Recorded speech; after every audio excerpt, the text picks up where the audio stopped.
In this video, we'll show you a super fun video podcast and live streaming two-person multicam setup. Well, that was a mouthful. You can use this setup in your own podcast studio to record your podcast live with a co-host or a guest. We tested this exact 3-camera setup and recorded our video podcast Content Jefe live on YouTube. So I will show you the results at the end of this video.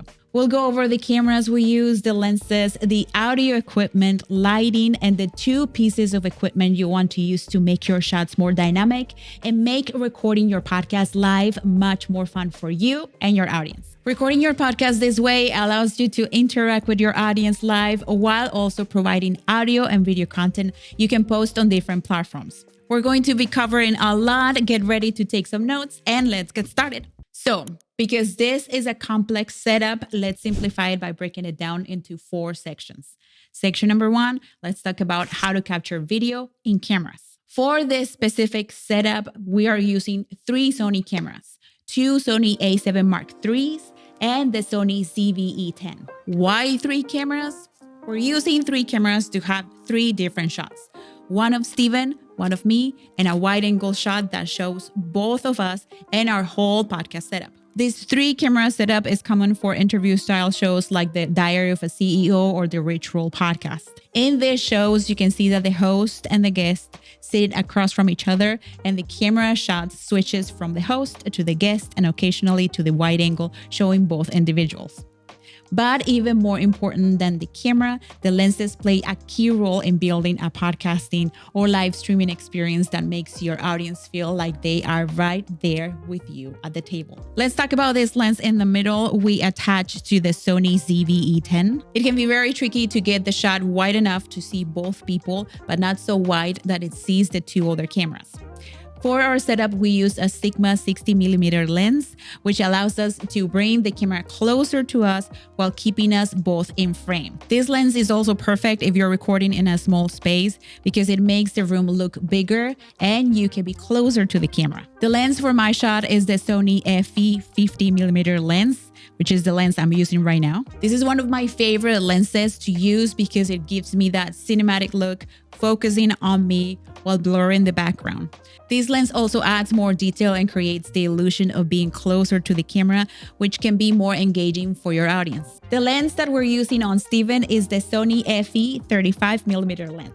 This is also a great lens, but if you pay close attention, Steven looks farther away from the camera and you can see more of the room. This is because this lens has a wider field of view, which captures more of the surrounding environment than the 50mm lens. And here's a tip when it comes to the scene composition or how objects, people, and elements are arranged in your shot. Since we're used to seeing one person on the left and the other one on the right from the wide-angle shot, you'll have more continuity when you switch between shots if you keep each person placed more toward the left or right side of their own shot. So in this example, since I am on the left, I'm placed on the left side of my shot, and vice versa with Steven. Also notice that we have our cameras with the right lens sitting on these sturdy camera tripods from Newer to protect our investment. You don't want to use flimsy tripods holding your expensive cameras and lenses. Now, how in the world we power up these 3 cameras?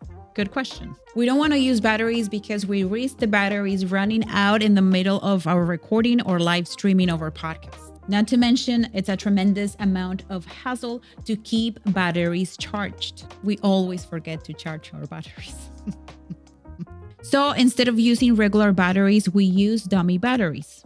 But they're not dummy. They're very smart. This dummy battery goes inside the camera's battery compartment, but has a power cable that can be connected to an outlet so that constant power can be supplied to the camera. So we connected our 3 dummy batteries and we are good to go. But wait a minute, how do you record the video and where? How do you connect it to how, where? And more importantly, how do we switch the shots between the 3 cameras? Let's solve the mystery.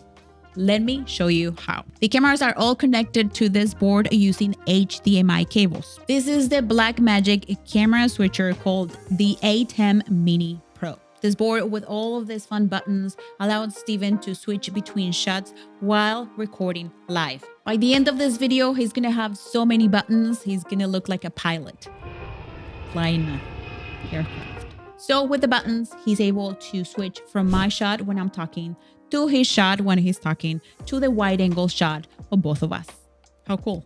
And here comes the mouthful. Then we connect the A10 Mini Pro to the Elgato 4K HDMI to USB adapter, which connects to Steven's laptop. And don't worry, I'm adding the links to all of this equipment in the description of this video. All right, our cameras are all plugged in and connected to the camera switcher. So now let's move on to the next section, lighting. This lighting is important. Now, before we jump into lighting, and if you're feeling overwhelmed and thinking there's no way I can tackle all this podcasting stuff by myself, you don't have to do it alone. We work one-on-one with CEOs and business owners to set up their video podcast. And we also have a group coaching program in which you, along with myself and Steven and your peers, launch an impressive show packed with strategy and guaranteed ROI. To find out more about our group and private coaching, go to podsoundschool.com. Okay, let me show you the lighting that we use here in the studio.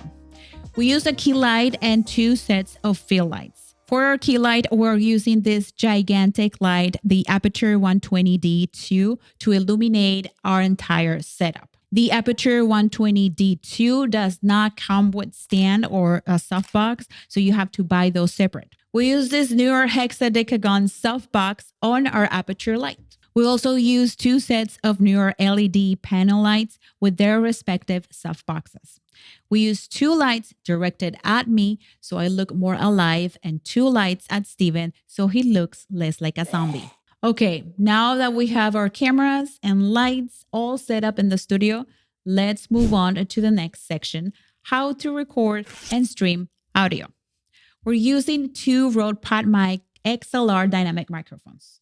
Here's one. These 2 microphones are on these 2 slick looking Rode microphone stands, and both microphones are connected to this fun, colorful board using 2 XLR cables. So what is this mysterious board? It's not that mysterious. It's the Rodecaster Duo.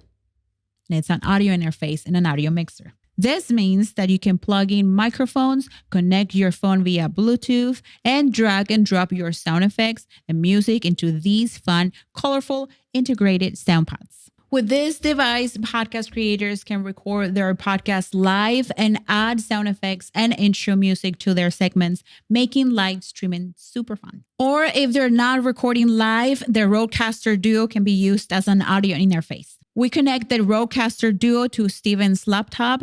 As you can see, he has a lot on his plate, managing the camera switcher and the Rodecaster Duo. And to complete our setup, we're using these really cool Rode headsets to hear each other and listen to the cool music and sound effects while recording our podcast live. They're also plugged into the Rodecaster Duo. Ideally, you want to have a production assistant managing all these buttons of camera because it can get tricky. And the person doing it can't fully get into the conversation because they have to pay attention to all of the technical stuff. In this case, Steven is the one running the show and pressing all the buttons. And I am the talent, the queen, the diva, the celebrity. I don't bother with buttons. Let him do the buttons. I want to do the buttons. I mean, it looks fun. I mean, they have different colors and things. It's like, Stop it! Keep moving on. All right. That's our audio setup. And now we can move on to the last section. If you're finding this video super helpful, do me a favor and like it and share it with a friend who also wants to make a video podcast. Last but not least, let's talk about streaming and recording settings. And for this, I'm going to hand you over to Steven. Thank you, Veronica. Okay, so now what we're going to want to do is see if there's a way that we can maximize the quality of our recordings that we're going to capture while we're doing our live stream, so that after the fact in the edit, we have higher quality footage to edit. And there are many different ways you can do this because the 810 Mini is plugged into your computer already. So you can use screen recording software like Descript or ScreenFlow. You could also use OBS for this as well, which is what I did in this experiment. OBS is a free download and it's something I cover in detail in this video right here. This is where we actually set up a multi-camera setup with one camera. And we did that by creating a virtual camera with different scenes inside of OBS. But in addition to using it as a virtual camera, you can also record using OBS. And OBS gives you the option of recording at very high quality. You can even record at lossless quality, which is pretty much the same quality that the 810 Mini is pumping out. With that, you would probably like to have an external drive attached to your computer where that footage could be saved to. And there are some workarounds to get that footage to work properly and to record properly on your computer. Hard drive space is going to be one of those headaches that we're just going to have to deal with when you're in the business of long format content creation. So Veronica and I went live to our YouTube channel, but we also wanted to capture high quality recordings that we could give to our editor so that we could publish the edited version of this live stream as a podcast episode on our Content Jefe podcast here on YouTube and on Spotify for podcasters. So while we were streaming using StreamYard to YouTube, I was also using OBS to record the same output before it hit the internet. Let's take a look at the difference in quality that we get from first downloading this video from StreamYard and second downloading it from OBS. Here are a couple different demonstrations for you so that you can see the difference. Notice from StreamYard, there are a lot more digital artifacts, meaning little things moving around on the frame that aren't really there. And the overall quality just isn't as nice. It's not as clear. You don't really see as much detail in our faces or in the setup. With the OBS, I would still like to see higher quality. And next time we experiment with this, I'm going to try the tremendously large file size option in OBS. I may also try to use Descript or ScreenFlow to see how my computer handles recording the camera input that way. One final tip is make sure that when you are recording to your computer, whether it's Descript or ScreenFlow or OBS, that you also have the audio recording from whatever audio interface you're using so that you get the good audio and the good video being recorded together. And then you won't have to sync that after the fact either, which is another saved step of work. So here's a good time to make another decision, which is whether or not this whole setup and the 3 different cameras is worth the effort or is a smart implementation at the stage your podcast is at right now. You're really gonna have the best results with a setup like this when you have an assistant working for you on set, or a technician helping you with all of this. So I would recommend, if you're new to streaming and if you're new to video podcasting, to start with one camera.